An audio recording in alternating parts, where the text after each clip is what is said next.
Today is a very special day for Gujarati cinema. Today, a film is about to get premiered, which is going to redefine cinema in Gujarat and also make the mainstream cinema get up and take regional cinema seriously. Many years ago, a film had made a mark which has been remembered till today. The film was called Bhavni Bhavai. After so many years, a film comes again which is going to make a place in our hearts. The film is called Helaro, which means Akrosh or protest. I am privileged to have with me today the entire team of Helaro, and I will start by introducing them. On my extreme left is Pratik Gupta, who is the associate director as well as the editor of the film. Next to him is Meet. Next to him is Ayush. Both of them are executive producers of the film. And on my right is Abhishek Shah, who is the director of the film. So I start with you. How do you feel today when the premiere is just a few hours away? We are feeling very, very great. So this is the very first time happening in the history of cinema.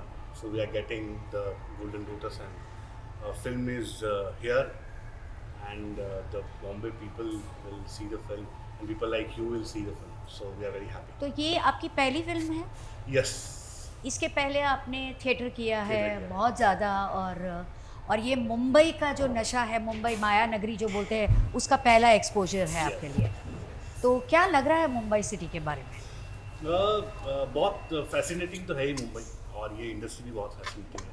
हम लोगों को ये बहुत आनंद इस बात का आ रहा है कि हम लोगों ने अहमदाबाद में रह के फिल्म बनाई है जी। और अहमदाबाद में फिल्म बनाने के बाद फिल्म को इंडिया की बेस्ट फीचर फिल्म का अवार्ड मिला, और फिर हम लोग बॉम्बे आए, तो बहुत स्पेशल फिल्म है। तो जब भी मैं आप लोगों से बात करती हूँ तो हमेशा आप लोग कहते हो कि 4 लोग हैं, हम लोग 4 लोग हैं, 4 का चौकड़ा है, हाँ। 4। तो क्या आप लोग बचपन के दोस्त हो कि क्या है, या बिजनेस वाइज मिले हो? ऐसा नहीं है। बेसिकली प्रतीक, मीत और मैं, हम बेसिकली कॉलेज फ्रेंड्स हैं। Okay. हमने कॉलेज साथ में किया, एनजीओज में वॉलंटियरिंग साथ में किया, हमारा सीए साथ में किया, हमने हमारा जो प्रोडक्शन हाउस है वो स्टार्ट साथ में किया।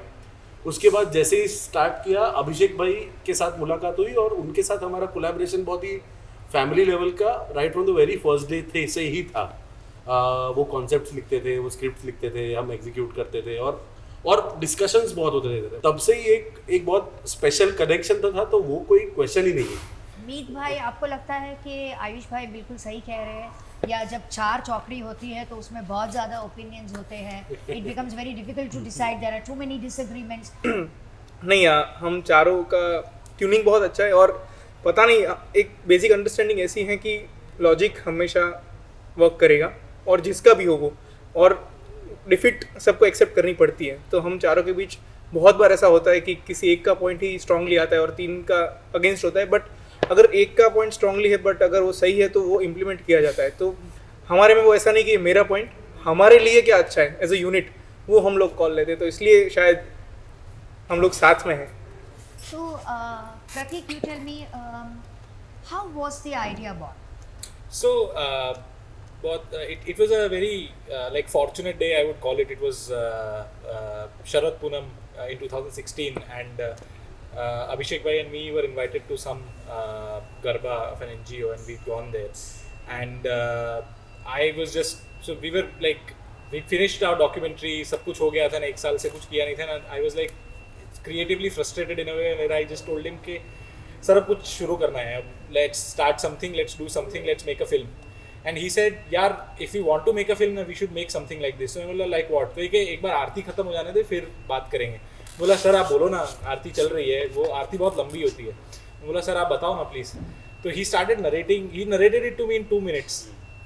I had the diya in my hand and आरती चल रही थी, he narrated the one line of the story in 2 minutes, and I was like sir ये तो करना पड़ेगा 110%। एंड उसी दिन रात को आई रिमेंबर, हम लोग उसके बाद में मैं उनको एक चाय की किटली पर ले गया और हम लोगों ने डिस्कस किया, और सर ने फ़ोन किया जिन्होंने उनको 1 लाइन, एक एक्टर है तुषार दवे करके, he told him the very basic idea जिस पर से उन्होंने डेवलप किया था।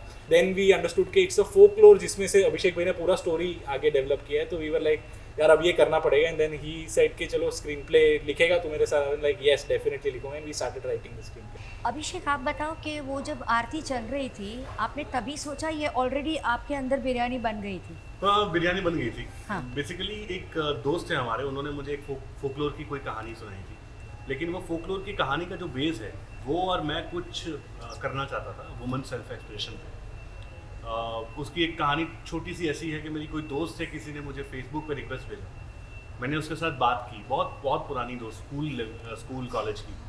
तो मैंने बातों बातों में उससे पूछा कि तुम्हारा प्रोफाइल पिक क्यों नहीं है? उसने बोला कि उससे अच्छा नहीं लगता, उसे यानी उसके हस्बैंड को। तो ये जो बात है ना कि उससे अच्छा नहीं लगता, वो नहीं चाहता कि मैं ये करूं, तो वो दिमाग में चल रहा था कहीं पे, मुझे इस सब्जेक्ट को लेके कुछ कहना था।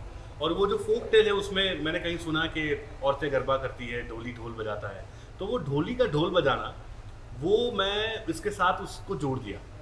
तो वैसे हमारे वहाँ गरबा बहुत एक्सप्रेशन वाला मीडियम है, तो मैंने सोचा कि अगर उसे सप्रेशन में डाला जाए, गुजरात में शायद कोई गांव होगा कि जहाँ पे औरतें गरबा नहीं करती, कहीं नहीं होगा, हमारी हिस्ट्री में आपको कहीं मिलेगा नहीं कि जहाँ औरतें गरबा नहीं करती। तो ये थॉट वहाँ से आया था कि अगर ये एक्सप्रेशन का बहुत अच्छा माध्यम है, तो अगर इसे सप्रेशन पे ले जाए तो क्या होगा। तो सप्रेशन टू एक्सप्रेशन की एक कहानी दिमाग में आई, वो मैंने प्रतीक को नरेट की थी कि प्रतीक अगर ऐसा सोच के कोई ऐसा गांव है जहाँ पे औरतें गरबा नहीं कर सकती, और फिल्म शुरू वहीं से होती है कि बाहर लोग एंजॉय कर रहे हैं, गरबा कर रहे हैं, बहुत पावरफुल तलवार लेके, और घर के अंदर औरतें अपने आप को कंट्रोल कर रही हैं, और सडनली एक दिन उनको कोई ऐसा मिलता है कि जहाँ वो लोग गरबा करना शुरू करती है, गाँव में पता नहीं है, तो कैसी कहानी होगी। तो वो मैंने प्रतीक को सुनाई थी, और जब मुझे ये आइडिया आया था तब वो यूरेका वाला मोमेंट मुझे भी हुआ था कि this is something which is very very unique, और इसमें बहुत पोटेंशियल है। So lots of thoughts come into my head. Number one, when you watch the film, you feel इसमें कुछ आप बीती है, किसी के साथ ये हुआ है, हाँ। और उस अनुभव को आपने निचोड़ के इसमें डाला है। हो सकता है आप में से किसी की दादी के साथ हुआ हो, नानी के साथ हुआ हो।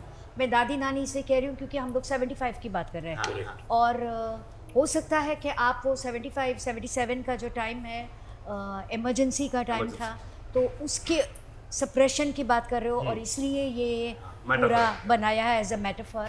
तो ये फिक्शन है, फोकलोर है, आप बीती है, क्या है? ये फिक्शन भी है, इसमें थोड़ा फोकलोर भी है और थोड़ी आप बीती भी है। आपने बहुत करेक्टली सवाल में ही जवाब दे दिया। आप बीती इसलिए क्योंकि हमारे वहाँ हम लोग हमेशा से जब भी बात करते हैं तब ऐसा बोलते हैं कि ऐसा तो अभी नहीं होता, पहले होता था, लेकिन अभी होता है। मैंने ये जो आपने फिल्म में जो बात की गई है, वो बात आज भी होती है। वो व्हाट्सएप पे डीपी नहीं रखने देता, वो इवॉल्व हो गई है, बात तो वही। इन अ वे इट्स इवॉल्व। और मैं हमेशा से मानता हूँ एज अ ह्यूमन बीइंग कि आप किसी को डिक्टेट नहीं कर सकते कि you can't dance, you can't leave, मैंने बोला ना इसलिए तुझे ये करना है। तो वो था थॉट बेसिक, और फोकलोर का एक उसकी हवा मिली, और वो चिंगारी थी जो आप बीती थी वो। और मतलब रियल इंसिडेंट्स से भी इंस्पायर्ड है कुछ चीज़ें फिल्म में। हाँ। आपने फिल्म देखी है तो जो ढोली का जो कैरेक्टर है, his entire backstory is inspired from a real incident that we read in a newspaper. 2014 का इंसिडेंट है वो, हरियाणा का, where Dalit man's house was burnt because he had some altercation with a Savarn, and his daughter died in that incident. And Indian Express का front page था where his hands were tied in a bandage, और वो ऐसे खड़ा is crying. तो आसपास में ऐसी चीज़ें अभी भी हो रही है. We just tried to put that into perspective in a time where like in 1975 basically. तो ये आइडिया आया, आप दोनों ने इसके बारे में सोचा, then you all discussed it with Yes. obviously the two of them, and then you all started the writing procedure. कितना टाइम लगा राइटिंग में? 1.5 साल, मोर देन 1.5 year। तो उसमें आप दोनों इन्वॉल्व थे, और प्लस एक एडिशनल राइटर सौम्या जोशी। जब ये दोनों लिख रहे थे, तीनों लिख रहे थे, तो how were you all controlling them? Were you all looking at it, what they were writing? Was there brainstorming sessions? See, on a regular basis we were conducting narration sessions. So आज इतना हो रहा है, अभी ये development है, so हमको लग रहा था कि हाँ चीज़ कुछ ना कुछ ब्लॉक बाय ब्लॉक चल रहा है, it is taking shape of a mega structure. But साथ ही साथ जैसे जैसे ये डेवलप हो रहा था ना, the challenges we were, because we had to look in At the production. the production point of view also. So you're like, okay, ये भी है, okay, ये भी है, and then the list started like, you know, कि okay, चलो अब उनको लिखने दो, उनको जो बिरयानी बनाना है बनाने दो, अब अपने को चावल सब इकट्ठा करना पड़ेगा ऐसा. फिर धीरे धीरे हम to get things rolling उस पार्ट पे हमने हमारा अटेंशन ज़्यादा कर लिया था, because we were quite sure कि यहाँ जो हो रहा है was sorted. So Meet, I believe the film is shot in only 35 days. 32 days to be 32 specific. days. हाँ. And it was scorching heat in Kutch at that time. How did you all manage? What were the production challenges? Ma'am हम लोग 3 महीने से हमको पहले लगे permission सारे scout करने में, क्योंकि 9 अथॉरिटीज से हम लोग ने परमिशंस ली. उसके बाद हम लोग ने वहाँ पे गांव बनाया, सेट नहीं बनाया क्योंकि गांव बनाया वहाँ के लोकल को लेके. तो जब गांव बनाने की प्रोसेस चालू की तब वो विंटर्स थे, तो टेम्परेचर अराउंड 40 के अराउंड रहता था, 35-40 के बीच में. तो हमको लगता था ठीक है, डूएबल है. हम लोग टारगेट कर रहे थे जनवरी एंड फरवरी फर्स्ट वीक शूटिंग.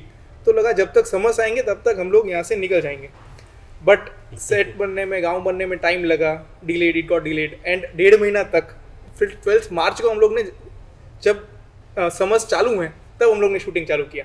वो आपने ऐसे नहीं सोचा कि अभी नहीं करते हैं, रुक जाते हैं ठंडी तक, बाद में करेंगे? नहीं मैम, ऐसा टाइम नहीं था, क्योंकि हम लोग रीजनल फिल्म में ऐसा बैंडविड्थ नहीं होता है कि अभी नहीं करते हैं. एंड मैम प्री प्रोडक्शन बहुत लंबा चला था हमारा. हम लोगों ने जो गांव बनाना शुरू किया तो उसका डिजाइनिंग या फिर उसका आर्किटेक्चर और कॉस्ट्यूम्स, वो सारी चीज़ें हो चुकी थी. और उसके बाद एक एनर्जी थी वहाँ पे जो हमको ड्राइव कर रही थी. तो हम लोग का वो एक डिसीजन था कि नहीं, वो ये एनर्जी ड्राइव कर रही है तो let us go with the flow and let's see. तो 45 डिग्रीज थी, गर्मी बहुत थी. हम लोग ने ये डिसाइड किया था कि 10 बजे तक शूट करेंगे, उसके बाद शूट नहीं करेंगे क्योंकि गर्मी बहुत है. रात के 10? नहीं, सुबह. If we start 7 to 10 करेंगे, 7 to 10 करेंगे, फिर 4 से 7 करेंगे, ऐसा सोचा था.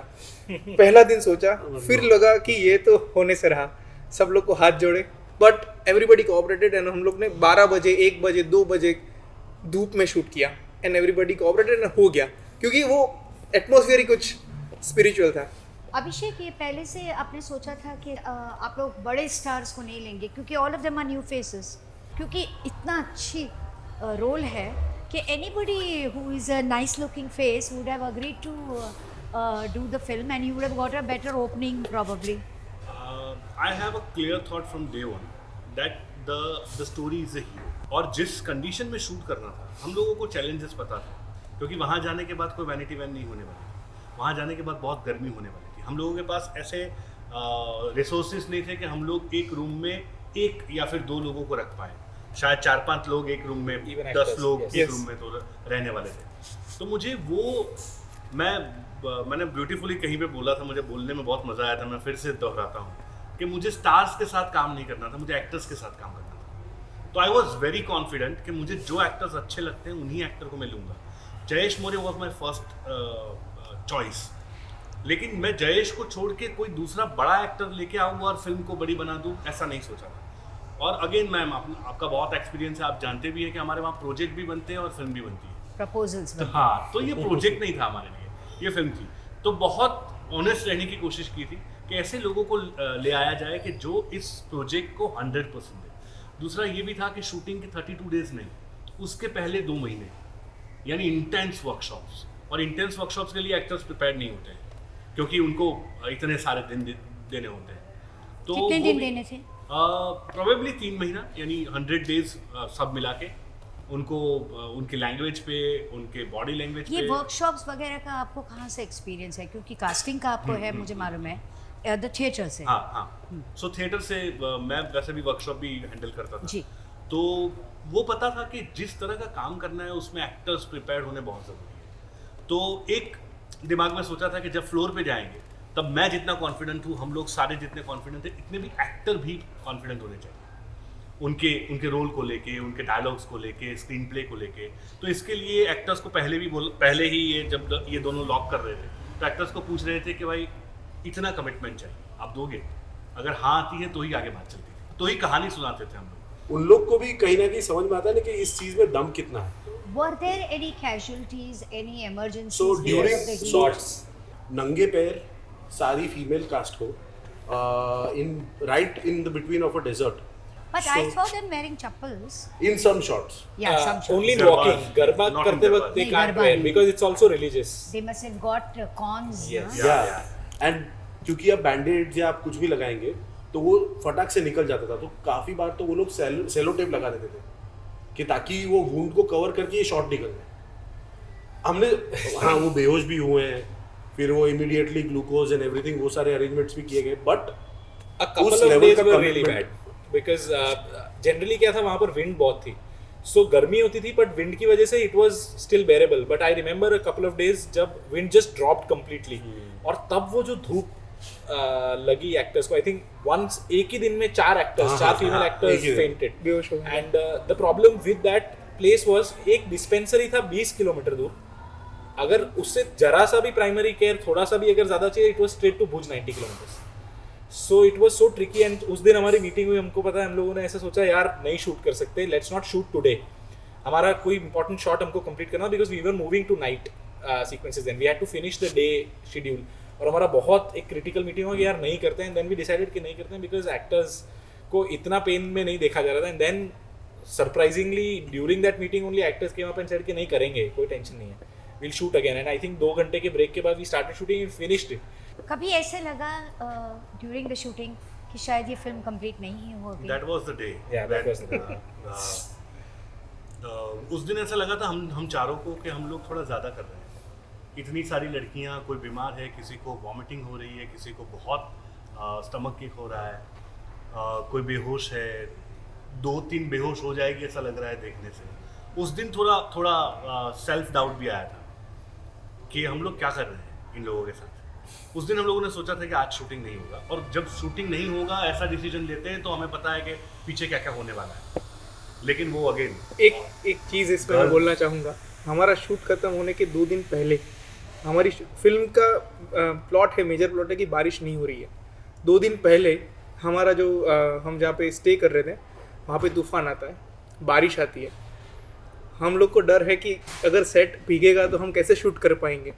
हम लोग तुरंत सब लोग गए, एंड 2.5 किलोमीटर जहाँ पे दूर रह से। रहे थे नहीं, वहाँ 8 पे हमने किलोमीटर। टेंटिंग कर रखा था so that you know the girls can practice garba once they are back, और वो टेंट अब पूरा उड़ रहा है, so all the team is like अरे get hold of it and all, और सब भूल गए कि सेट पे भी भाई बहुत बड़ा risk is at the set, and then suddenly it's struck us कि भाई वहाँ पे भेजो किसी को, देखो तो हम तुरंत सब लोग गाड़ी लेके निकले, तकरीबन 7-8 गाड़ी निकली, हम सेट पे पहुंचे, बहुत जोरों से हवा चल रही है, हमने देखा कि थोड़ा दूर से ही वो तूफान जा रहा है not even a drop of water had fallen on the village, और उस टाइम पे हम इतना कॉन्फिडेंट और इतना ब्लेस्ड फील कर रहे थे कि ये शूट हो रहा है, ये कहीं नहीं जा रहा है। Like you are here and you are watching the clouds go, अरे जाओ जाओ जाओ जाओ, इस तरीके से हो रहा था। एंड हम लोग के साथ बहुत लोगों ने ये विटनेस किया उस दिन पे, उस शाम को, और बहुत लोग ब्लेस्ड फील किया और बोले करते हैं, और पूरी रात उसके बाद नाइट शूट था और सब लोग ने बहुत एफर्ट की। उसका BTS किया है समीर तन्नाश्ता सो वो लोग वहाँ खड़े थे और उन लोगों ने देखा तो उन्होंने बाहर उनके फोन में ये सारे वीडियोस हैं।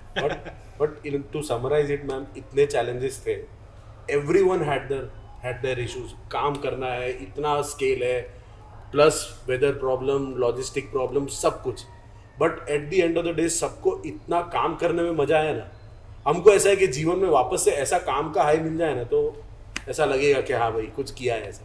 उस टाइम पे जो काम करने का हाई था वो पता नहीं, वो रूटीन में नहीं मिल रहा है, ऐसा है। हेलारो टाइटल क्यों रखा? मैम हम लोग जब क्योंकि ये मुश्किल शब्द है। हाँ वो एक्चुअली हम लोग जब टाइटल ढूंढ रहे थे तो हमको नहीं मिल रहा था, तो ऐसे, और 3 वर्ड्स का टाइटल, 4 वर्ड्स का, तो हमको ऐसा था यार टाइटल कुछ ऐसा होना चाहिए जो 1 या 2 शब्द में कम्युनिकेट कर दे कि फिल्म क्या है। तो सौम्य जोशी एक दिन ऐसे ही हम लोग डिस्कस किया, सर टाइटल नहीं मिल रहा है, तो उन्होंने बोला सोचा थोड़ा 2 मिनट और फिर बोला हेल्लारो, तो हमने बोला सर ये ऐसा टाइटल हेल्लारो क्या होता है सर, तो उन्होंने बोला, उन्होंने मतलब समझा, और उन्होंने रमेश पारेख की कविता है वो सुनाई हमें यूट्यूब के ऊपर, रमेश पारेख एक पोएट है गुजरात के, उन्होंने हेल्लारो नाम की कविता लिखी, तो हमने सुनी, हमको लगा यार ये अच्छा है, पर हम लोग बिल्कुल भी कॉन्फिडेंट नहीं थे अबाउट द टाइटल, हमको लगा ये नहीं रखेंगे क्योंकि लोगों को मतलब नहीं समझ में आएगा वर्ड का, और उनको वो मतलब समझाते समझाते कैसे this was before the shoot, या शूट हो गया, उसके बाद पोस्ट में he was editing the film, तो भी वी आर नॉट कन्विंस्ड, और उन्होंने कहीं पहले ऐसा बोला था कि देखो मैं तुमको बोल देता हूँ लास्ट में टाइटल तो यही होगा, तुम लोग आ जाओगे इस पे देखना। सौम्य जोशी ने यस बोला मैं तुमको श्राप देता हूँ कि टाइटल ये हेल्लारो ही रहेगा फिल्म का, एंड समहाउ जिसको भी बोलते थे ना कि वर्किंग ये है और ऐसा सोच रखने का सोच रहे हैं, क्यों बदल रहे हो तुम? कितना पावर है ये वर्ड में, और धीरे धीरे फिर sound of it was very हमको powerful. डाउट ये था ये शब्द पहुंचेगा कैसे, but because of national award और जिस तरीके से मीडिया ने ये शब्द को लिया है, आज हमको वो डाउट नहीं रहा कि ये शब्द पहुंचेगा या नहीं. It also ऐसा. worked for us, the curiosity Yes. कि इसका मतलब क्या है ना, क्या है? that also worked for us, like कि वो it just मतलब थोड़ी curiosity हुई लोगों में, तो ज़्यादा ऐसा I think नेशनल अवार्ड की इन्होंने बात की, तो did you all expect that you all were going to get a national award, and how was your reaction when Gujarati film got the best feature film award? Ma'am, Shrikant Desai is the makeup designer of the film. He did Tamasha, Kesari, Gangs of Wasseypur. उनको पहली बार मैंने यहाँ पे अंधेरी में एक CCD में narration किया था. तो नरेशन के बाद उनका पहला रिएक्शन आया था national award. Tribhuvan Babu is the cinematographer. उनको जब मैंने कहानी सुनाई तो उन्होंने ऐसा बोला था, ए नेशनल अवार्ड तो है रे गुजराती का, ऐसा. और Subhash Sahu is the sound designer. उनको भी नेशनल अवार्ड मिले 2, कमीने और ओमकारा के लिए. उन्होंने जब कहानी सुनी तो उन्होंने बोला कि नेशनल अवार्ड तो तुम्हें मिलने वाला है, तुम बड़ा सोचो, ऐसा. तो हम लोगों को ये बहुत कॉन्फिडेंस था कि फिल्म में कुछ है. बनने के बाद हम लोग थोड़े कॉन्फिडेंस थे, लेकिन जब अगेन रिजल्ट आता है तब बहुत टेंशन होता है. और हम लोग एक्सपेक्ट कर रहे थे गुजराती. तो जब अनाउंसमेंट हुए तो बेस्ट गुजराती फिल्म रेवा, तो हम लोग एकदम डाउन हो गए. चलो फिर सोचा, फिर ऐसा भी थोड़ा ये टीवी पे आया.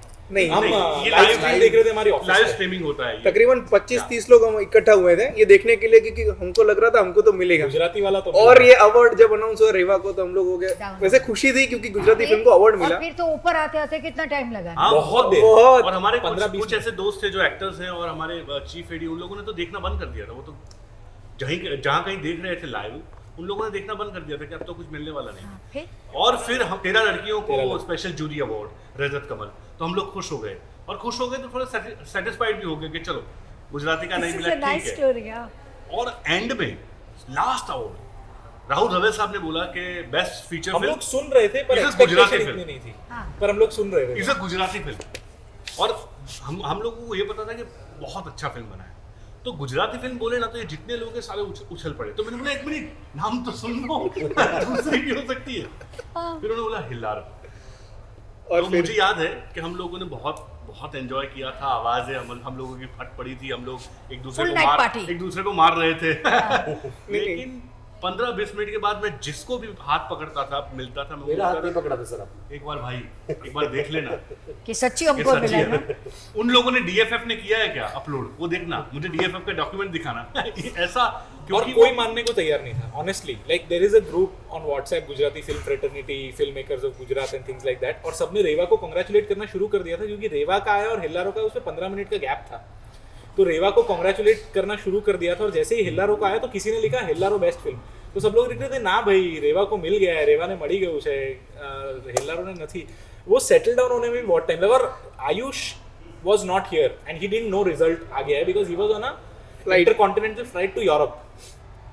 So 3 बजे announce हुआ result and his flight took off at 2. And he didn't I know. remember मैंने we इसको discussing फोन किया it, था yeah. कि आ गया है प्रेस रिलीज कि 3 बजे अनाउंस होने वाला है, तो फ्लाइट में से उतर जा, शायद गुजराती का मिलेगा. तो बोलते गारंटी देता है क्या? मैं बोला गारंटी नहीं देता हूँ भाई. तो बोले तो मैं जा रहा हूँ. I want to know what was your family reactions. So my family and his family again were traveling to Europe ऐसा. So वो स्विट्जरलैंड में कुछ तो आइस के ऊपर Top of कुछ तो Europe है, ऐसा पता कुछ नहीं है. क्या है. तो वहाँ पे मम्मी चिल्ला रही है, बस चिल्ला रही है, सब Same, मजा आ my गया mother, ऐसा. our parents called सीधा and they were shouting at the top of their voices. बोला यार वहाँ पर ये सब मत करो आप. और they were so happy, crazy. Emotional भी हो गए थे, बट What about your मेरे family? लिए फैमिली रिएक्शन बहुत अमेजिंग था, क्योंकि my wife is also actress. Okay. So she is also one of those 13 actresses Okay. जिनको स्पेशल जूरी अवार्ड मिला. तो उसका नाम अनाउंस किया गया, उसके बाद ये अवार्ड आया, तो हम लोग वहीं थे. She was there. मेरी बेटी 6 साल की, वो भी वहाँ थी. तो हम लोग तो रोए भी और हंसे भी, बहुत खुश थे. मम्मी को फ़ोन किया तो मम्मी मानने को तैयार नहीं थी. मम्मी को मैंने बोला कि mummy national award best feature film.